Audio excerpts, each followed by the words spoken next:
महाराष्ट्र में भगवान शिव के 3 ज्योतिर्लिंग हैं, घृष्णेश्वर, भीमाशंकर, त्रयंबकेश्वर। महाराष्ट्र में छत्रपति शिवाजी महाराज ने हिंदवी स्वराज की स्थापना किया था। महाराष्ट्र के नासिक में भगवान राम ने अपना आश्रम बनाया था और उस महाराष्ट्र में सरतन से जुदा के नारे लग रहे हैं। पहले सरतन से जुदा हो भी चुका है उमेश कोल्हे का। राजस्थान में खाटू श्याम मंदिर है, सालासर मंदिर है, मेहदीपुर बालाजी भगवान का मंदिर है, श्रीनाथ द्वारा है। राजस्थान में हमारे क्षत्रियों ने, हमारे पूर्वजों ने असंख्य बलिदान दिया था हिंदू धर्म की रक्षा के लिए। वहां भी सरतन से जुदा का नारा लग रहा है, सरतन से जुदा हो रहा है। पहले कन्हैयालाल का सरतन से जुदा हुआ, अब एक बच्चे को चाकू से गोद दिया, बुलडोजर चलाया गया। लेकिन सवाल यह है कि क्या बुलडोजर चलाने से पाक नापाक की सोच खत्म हो जाएगी? क्या बुलडोजर चलाने से काफिर वाली सोच खत्म हो जाएगी? क्या बुलडोजर चलाने से हराम और हलाल की सोच खत्म हो जाएगी? मेरा अपना मत है कि नहीं। अगर वास्तव में एक भारत श्रेष्ठ भारत बनाना है तो सबसे पहले शिक्षा का भारतीकरण करना होगा।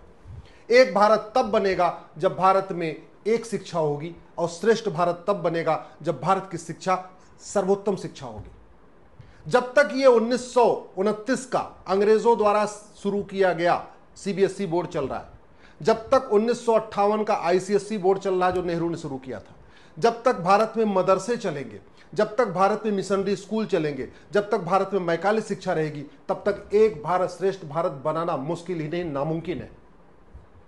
अगर वास्तव में हम चाहते हैं एक भारत श्रेष्ठ भारत बने तो सबसे पहले भारत में शिक्षा का भारतीकरण करना होगा। 1 नेशन 1 सिलेबस लागू करना होगा, 1 नेशन 1 करिकुलम लागू करना होगा, 1 नेशन 1 एजुकेशन बोर्ड बनाना होगा। अगर भारत की सभी रेलगाड़ियां एक रेलवे बोर्ड से चल सकती हैं जिसका हेडक्वार्टर दिल्ली में है, तो भारत के सभी स्कूल एक एजुकेशन बोर्ड से नहीं चल सकते क्या? ये दिल्ली में उसका हेडक्वार्टर हो? ये क्यों चाहिए? आज की डेट में भारत में 65 एजुकेशन बोर्ड चल रहे हैं। सीबीएसई अलग चल रहा है, आईसीएसई अलग चल रहा है, ऐसे ही सभी राज्यों के अपने अलग अलग चल रहे हैं, ओपन स्कूल का अलग बोर्ड चल रहे हैं। कुल मिला के 65 एजुकेशन बोर्ड चल रहे हैं। क्यों चाहिए 65? इनको मर्ज करके 1 नेशन 1 एजुकेशन बोर्ड बनाया जा सकता है। अगर हम चाहते हैं एक भारत श्रेष्ठ भारत बने, सबल भारत बने, सुरक्षित भारत बने, समावेशी भारत बने, संपन्न भारत बने, स्वावलंबी भारत बने, तो सबसे पहले भारत में वैदिक शिक्षा लागू करना पड़ेगा। और मैं कह रहा हूं कम से कम 10वीं तक जरूरी। यह वर्तमान जो एजुकेशन का सिस्टम है ये भारत को बर्बाद कर देगा। अगर भारत को बचाना है, भारत की संस्कृति को बचाना है, हिंदू जैन बौद्ध सिख को बचाना है, भारत की परंपराओं को बचाना है, तो सबसे पहले 555 मॉडल एजुकेशन सिस्टम लागू करना पड़ेगा। 555 का मतलब 5 साल का प्राइमरी, 5 साल का सेकेंडरी और 5 साल का ग्रेजुएशन, और 10वीं तक सबके लिए कॉमन सिलेबस, कॉमन करिकुलम। 10वीं के बाद जिसको जो पढ़ना है पढ़े, लेकिन 10वीं तक सबके लिए समान शिक्षा होनी चाहिए। 10वीं तक कोई विदेशी किताब नहीं होनी चाहिए, 10वीं तक कोई विदेशी इतिहास नहीं होना चाहिए, 10वीं तक कोई विदेशी भाषा नहीं होनी चाहिए, 10वीं तक कोई विदेशी सोच नहीं होनी चाहिए, 10वीं तक धार्मिक शिक्षा होनी चाहिए। अगर हम चाहते हैं एक भारत श्रेष्ठ भारत बने तो सबसे पहले हमें प्राइमरी में इंद्रियों को नियंत्रण कैसे करते हैं ये बच्चों को सिखाना पड़ेगा, अष्टांग योग सिखाना पड़ेगा, हमारे पूर्वजों के बारे में बताना पड़ेगा, हमारा असली इतिहास बताना पड़ेगा, हमारे ऋषियों महर्षियों के बारे में बताना पड़ेगा, संयुक्त परिवार के बारे में बताना पड़ेगा। अगर हम चाहते हैं एक भारत श्रेष्ठ भारत बने, हमें वेद विज्ञान को पढ़ाना होगा, हमें यज्ञ विज्ञान के बारे में पढ़ाना होगा, हमें स्वास्थ्य विज्ञान पढ़ाना होगा प्राइमरी में, हमें मनोविज्ञान पढ़ाना होगा, हमें गीता विज्ञान पढ़ाना होगा। अगर हम चाहते हैं एक भारत श्रेष्ठ भारत बने, हमें वसुधैव कुटुंबकम बच्चों को सिखाना होगा, नारी तू नारायणी पढ़ाना होगा, हमें जननी जन्म भूमिश्च सिखाना होगा, हमें यत्र नारस्तु पूज्यते रमन्ते तत्र देवता सिखाना होगा। अगर हम चाहते हैं एक भारत श्रेष्ठ भारत बने तो सबसे पहले हमें भारत में वेदों की ऋचाएं पढ़ानी होगी। हमें रामचरितमानस में जो भगवान राम ने एक मर्यादा पुरुषोत्तम का जिसलिए हम उनको मर्यादा पुरुषोत्तम कहते हैं, हमको रामायण की चौपाइयाँ सिखानी होंगी। जो वाल्मीकि रामायण में दोहे लिखे हैं, श्लोक लिखे हैं, उनको सिखाना होगा। अगर हम चाहते हैं कि एक भारत श्रेष्ठ भारत बने तो हमें गीता विज्ञान बच्चों को प्राइमरी में और सेकेंडरी में ही सिखाना होगा। अगर हम चाहते हैं एक भारत श्रेष्ठ भारत बने तो हमें सत्यार्थ प्रकाश को सिलेबस में डालना होगा। हम चाहते हैं अगर एक भारत श्रेष्ठ भारत बने तो गुरु ग्रंथ साहिब को बच्चों को सिखाना होगा, 10 गुरुओं के बारे में बताना होगा, बौद्ध धर्म की प्रमुख शिक्षाओं को प्राइमरी और सेकेंडरी में सिखाना होगा, जैन धर्म की प्रमुख शिक्षाओं को प्राइमरी और सेकेंडरी में सिखाना होगा। अगर हम चाहते हैं कि एक भारत श्रेष्ठ भारत बने तो शिक्षा का कंप्लीट भारतीयकरण करना होगा, और भारत का संविधान भी यही कहता है। भारत का संविधान मल्टी बोर्ड की बात नहीं करता। भारत का संविधान का आर्टिकल 16 कहता है सबको समान अवसर मिलना चाहिए, और सबको समान अवसर तभी मिलेगा जब सबकी शिक्षा समान होगी। अलग अलग एजुकेशन बोर्ड होगा, अलग अलग किताबें होगी, अलग अलग सिलेबस होगा, सबको इक्वल अपॉर्चुनिटी नहीं मिलेगी। जब सारे कॉम्पिटिटिव एग्जाम का जो एग्जाम होते एक होते हैं, इवन बीएससी बीए बीकॉम में एडमिशन के लिए सीयूईटी शुरू हो चुका है, इंजीनियरिंग के लिए कॉमन एग्जाम हो रहा है, मेडिकल के लिए कॉमन एग्जाम हो रहा है, सेना में जाने के लिए एनडीए का कॉमन एग्जाम हो रहा है, क्लर्क का एग्जाम कॉमन हो रहा है। सबका एग्जाम कॉमन है, तो हम कॉमन सिलेबस क्यों नहीं सिखा सकते?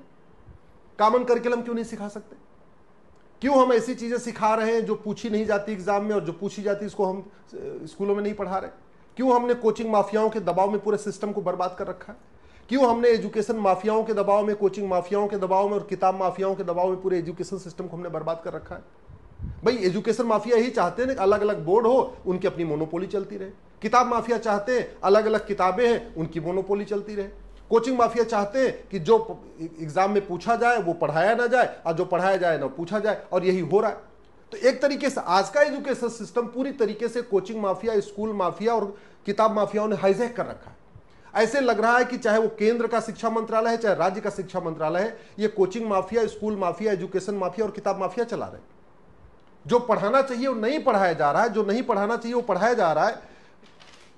अगर वास्तव में हम चाहते हैं कि भारत में एक समावेशी भारत बने, सब मिलजुल के रहें, नफरत किसी से कोई ना करे, सब एक दूसरे से प्रेम से रहें, तो याद रखिएगा आपको ये जो मदरसा बंद है ना, इसको बंद करना पड़ेगा। मदरसों को बंद किए बिना आप भारत में नफरत बंद नहीं कर सकते। जहां मदरसा है वहां नफरत है। आप उदाहरण से देख लीजिए, जब तक गंधार में गुरुकुल शिक्षा गुरुकुल थे तब तक वो शांत समृद्ध खुशहाल था। जैसे वहां मदरसे आए वो कंधार बन गया, अशांत है। जब तक कुंभा वहां पे वैदिक स्कूल थे, गुरुकुल थे, शांत समृद्ध खुशहाल था। जैसे वहां मदरसे आए वो काबुल बन गया, अशांत है। पर्शिया शांत समृद्ध खुशहाल था, मदरसे खुल गए, ईरान बन गया, अब अशांत है। कैके शांत समृद्ध खुशहाल था जब तक वहां गुरुकुल था, उसके बाद वहां मदरसे खुले, वो पेशावर बन गया, अशांत है। बालीख में जब तक वैदिक शिक्षा व्यवस्था थी शांत समृद्ध खुशहाल था, जैसे वहां मदरसे खुले वो अशांत हो गया। कंबोज शांत समृद्ध खुशहाल था, मदरसे खुल गए, वो बदक्सा बन गया, अशांत है। सुवास्तु वैदिक स्कूल थे, गुरुकुल थे, शांत समृद्ध खुशहाल था, जैसे वहां पे मदरसे बने स्वात घाटी बन गया, अब अशांत है। तक्षशिला दुनिया का सबसे बड़ा एजुकेशन सेंटर, वहां पे गुरुकुल शिक्षा व्यवस्था होती थी, तक्षशिला यूनिवर्सिटी थी, जब तक वहां पे वैदिक शिक्षा व्यवस्था थी शांत समृद्ध खुशहाल था। उसके बाद जैसे ही वहां पे मदरसे खुले रावलपिंडी बन गया, अशांत है। मदरसों के कारण तुर्की अशांत है, मदरसों के कारण यमन अशांत है, मदरसों के कारण कांगो अशांत है, मदरसों के कारण ईरान अशांत है, मदरसों के कारण इराक अशांत है, मदरसों के कारण सूडान अशांत है, मदरसों के कारण इजिप्ट अशांत है, मदरसों के कारण सीरिया अशांत है, मदरसों के कारण बांग्लादेश अशांत है, मदरसों के कारण फिलीपींस अशांत है, मदरसों के कारण सोमालिया अशांत है, मदरसों के कारण पाकिस्तान अशांत है, मदरसों के कारण नाइजीरिया अशांत है, मदरसों के कारण तजाकिस्तान अशांत है, मदरसों के कारण अफगानिस्तान अशांत है। और इन देशों में जितने मदरसे हैं उससे ज्यादा मदरसे भारत में हैं। तो आप खुद सोच सकते हैं कि भारत 20 से 25 साल के बाद भारत की क्या स्थिति होने वाली है। चंद मदरसे खुले थे, दुर्योधन का ननिहाल गंधार, बाद में कंधार बन गया, आज की डेट में अफगानिस्तान कहते हैं। हिंदू जैन बौद्ध सिख खत्म हो चुके। मदरसों में सिखाया ही जाता है ना, काफिरों से नफरत करो, पाक ना पाक काफिर, यही सब तो सिखाते हैं। और सिखाते क्या, जो बीच बीच में वीडियो आते रहते हैं ना पब्लिकली, ये इनफैक्ट ये बहुत कम है। ये जो बातें कहते हैं वो बहुत कम कहते हैं, क्योंकि वो पब्लिक में बोल रहे हैं। एक्चुअल में जो मदरसों में सिखाया जाता है इससे कई गुना खतरनाक बातें सिखाई जाती हैं। अगर वास्तव में हम चाहते हैं एक भारत श्रेष्ठ भारत बने, तो जो हमारे 16 संस्कार थे ना उसको हमें सिलेबस में डालना पड़ेगा। हम 16 संस्कार भूल चुके हैं, जो महर्षि दयानंद जी ने बताया था 16 संस्कार, वो हम पूरी तरीके से भूल चुके हैं। अगर हम वास्तव में चाहते हैं एक भारत श्रेष्ठ भारत बने, तो कुछ नहीं करना है, केवल संविधान का ठीक से इंटरप्रिटेशन करना है। संविधान का आर्टिकल 21 एक क्या कहता है, right to education fundamental right है। केवल इसमें 6 से 14 साल तक है, इसको 2 साल बढ़ाना है, 6 से 16 करना है। यानी अभी पहली से 8वीं तक right to education fundamental right है, इसको पहली से 10वीं तक कर देना है, 16 साल तक कर देना है right to education fundamental right. दूसरा काम क्या करना है, ये राइट टू एजुकेशन एक्ट है, इसमें एक शब्द जोड़ देना है, इक्वल, तो ये बन जाएगा राइट टू इक्वल एजुकेशन। और सब कोई इसका विरोध भी नहीं कर सकता, कोई कोई इसका विरोध क्यों करेगा। और तीसरा क्या काम करना है, आपको आर्टिकल 25 में धर्म और रिलीजन को डिफाइन कर देना है। कुछ लोग कहेंगे आप रामायण कैसे पढ़ाएंगे, आप भगवत गीता कैसे पढ़ाएंगे, तो आपको मैं बता दूं, धर्म अलग होता है, रिलीजन अलग होता है। भगवत गीता, वेद, रामायण, रामचरितमानस, गुरु ग्रंथ साहिब, सत्यार्थ प्रकाश, ये रिलीजियस बुक नहीं है, ये धार्मिक किताब है। इसमें किसी रिलीजन को प्रमोट नहीं किया जाता है, ये धार्मिक पुस्तक है, यूनिवर्सल बुक है, ये सबके लिए अच्छी होती है, मानवता सिखाया जाता है इसमें। तो इसको लागू कर सकते हैं, केवल धर्म और रिलीजन को डिफाइन करना है। आप सोच रहे हो कि आर्टिकल 28 में लिखा हुआ है कि रिलीजियस किताब नहीं पढ़ा सकते, तो हाँ बिल्कुल रिलीजियस किताब नहीं पढ़ा सकते। बाइबल रिलीजियस किताब है, कुरान रिलीजियस किताब है, तो 10वीं तक कोई रिलीजियस किताब नहीं पढ़ाना चाहिए। हाँ, धार्मिक किताब पढ़ानी चाहिए। और वैसे भी ये भारत का संविधान है, तो भारतीय शिक्षा, भारतीय संस्कृति, भारतीय परंपरा, भारतीय ज्ञान के प्रचार और प्रसार के लिए बना हुआ है।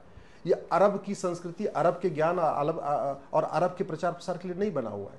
ये यूरोप या ब्रिटेन का संविधान नहीं है कि ये बाइबल को प्रमोट करेगा, ये भारत का संविधान है। और भारत का संविधान धार्मिक पुस्तक पढ़ाने का विरोध नहीं करता है। करना केवल इतना है, संविधान में आप केवल इसका इंटरप्रिटेशन ठीक से करना है। आर्टिकल 30, कुछ लोग कह रहे होंगे आर्टिकल 30 में माइनॉरिटीज को अपना स्कूल खोलने का अधिकार है। तो एक चीज बता दूं, माइनॉरिटीज को अपना स्कूल खोलने का अधिकार है, माइनॉरिटीज को नफरत सिखाने का अधिकार नहीं है। स्कूलों में नफरत सिखाने का अधिकार न मेजॉरिटी को है न माइनॉरिटी को है। दूसरी बात, माइनॉरिटी आज तक डिफाइन ही नहीं हुआ, केवल माइनॉरिटी को डिफाइन कर दिया जाए। 1% से ज्यादा कम्युनिटी कभी माइनॉरिटी नहीं हो सकती, इसलिए भारत में क्रिश्चियन और मुस्लिम माइनॉरिटी हो ही नहीं सकते। दूसरा जो इसका पैरामीटर होता है, रूलिंग कम्युनिटी कभी माइनॉरिटी नहीं हो सकती है। यहाँ पे मुस्लिम्स ने बाकायदा रूल किया है 400-500 साल तक, ब्रिटिश ने भी यहाँ रूल किया है 200 साल तक। तो इसके हिसाब से भी न मुस्लिम माइनॉरिटी हो सकते हैं, न ब्रिटिश माइनॉरिटी, न क्रिश्चियन माइनॉरिटी हो सकते हैं। तीसरा जो पैरामीटर है, एनी ग्रुप और community which is socially, economically, politically non dominant and inferior in population, उसके हिसाब से न क्रिश्चियन यहाँ पे माइनॉरिटी हो सकते हैं, न यहाँ पे मुस्लिम माइनॉरिटी हो सकते हैं। तो आप ये भी नहीं कह सकते कि नहीं उनको अपना पढ़ाने का अधिकार है। दूसरा, पढ़ाने का अधिकार, राइट टू एजुकेशन में नफरत नहीं होता, राइट टू टीच हेट नहीं है, राइट टू टीच लव होता है, प्यार सिखाया जाता है, नफरत नहीं है। इसलिए जो किताबें केवल रिलीजन को बढ़ाती हैं, रिलीजन को प्रमोट करती हैं और जहां दूसरों के प्रति नफरत सिखाया जा रहा हो, भारत का संविधान उसको पढ़ाने की इजाजत नहीं देता। भारत का संविधान तो इनफैक्ट उनको नागरिकता का भी अधिकार नहीं देता, लेकिन सरकारों की मर्जी से चल रहा है। मैं आप लोगों से निवेदन कर रहा हूं, इस वीडियो को अधिक से अधिक शेयर करिए। भारत को बचाना है, भारत की संस्कृति को बचाना है, समान शिक्षा लागू करने की मांग करिए। याद रखिएगा, अफगानिस्तान में खत्म हो चुके हैं, पाकिस्तान में खत्म हो चुके हैं, बांग्लादेश में कुछ दिन के अंदर खत्म हो जाएंगे। भारत के 9 राज्यों से खत्म हो चुके हैं, 800 जिलों में से 200 जिलों में खत्म हो चुके हैं, 6000 तहसीलों में से 1500 तहसीलों में खत्म हो चुके हैं। 25 साल पुरानी कोई भी वोटर लिस्ट उठा के देख लीजिए क्या सिचुएशन है। ऐसा कोई राज्य नहीं है जहां घुसपैठ नहीं हो रही है, ऐसा कोई राज्य नहीं है जहां धर्मांतरण नहीं हो रहा है, ऐसा कोई राज्य नहीं है जहां नफरत नहीं हो रही है, ऐसा कोई राज्य नहीं है जहां पाक नापाक नहीं सिखाया जा रहा है। ये बहुत ही खतरनाक है। केवल बुलडोजर चलाना इसका समाधान नहीं है। शिक्षा का भारतीकरण जरूरी है। जैसे एक one nation one railway board है, ऐसे one nation one education board होना चाहिए। जैसे वन नेशन वन टैक्स है, ऐसे वन नेशन वन सिलेबस होना चाहिए। बस समान शिक्षा लागू हो जाए, भारत की 50% समस्याओं का समाधान हो जाएगा।